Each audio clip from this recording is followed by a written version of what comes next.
हिंगोरजा मां अव्हांखे ॿुधायूं मंगनेजा बिरादरी जी जंहिंमें हिकु ॼणो ज़ख़्मी थियो जंहिं दम धणी हवाले कयो आहे।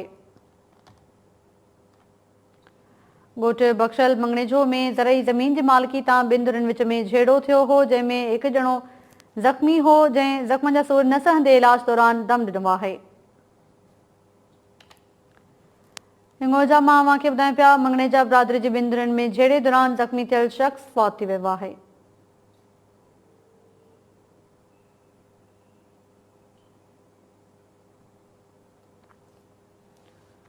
मंगनेजा बिरादरी जी ॿिनि धुरनि विच में झेड़ो थियो, ज़ख़्मी थियल शख़्स फौत थियो आहे। ज़ख़्मी मोहम्मद छुटल ज़ख़्मनि जा सूर न सहंदे इलाज दौरान दम ॾिनो आहे। ॻोठ बख्शल मंगनेजो में ज़रई ज़मीन जी मालिकी तां ॿिनि धुरनि विच में झेड़ो थियो हो।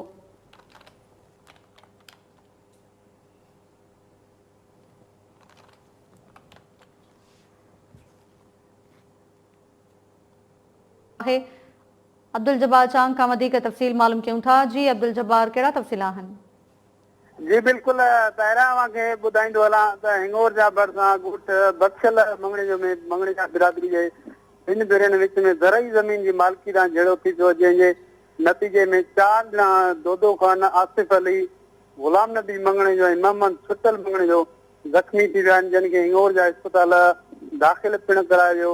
हिकु ज़ख़्मी मोहम्मद छुटल जी हालत गणती जोगी हुजण करे खैरपुर खेसि रेफर करे वियो, जॾहिं त मंगनेजा बिरादरी जे ॿिनि भेड़े में ज़ख़्मी थियल मोहम्मद छुटल मंगनेजो जेको खैरपुर जे इस्पताल में ज़ख़्मनि जा सूर न सहंदे फौत थी वियो, जॾहिं त आख़िरी इतला ताईं झेड़े जो को बि केस ठीक आहे। महिरबानी अव्हांजी अब्दुल जब्बार चांग तफ़सील ॾियण लाइ।